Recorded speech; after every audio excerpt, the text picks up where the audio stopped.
But what's the answer? The answer is we need to move to home quarantine. Home quarantine means there'll be places for all Australians, all Queenslanders, on that basis.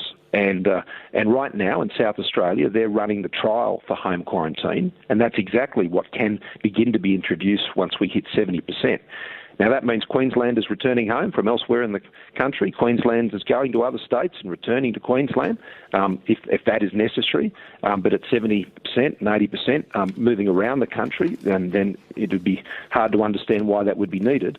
But particularly Queenslanders who travel overseas, once you get especially to 80%, should be able to return home and quarantine at home. See, the answer for quarantine going forward is actually home quarantine for Australians.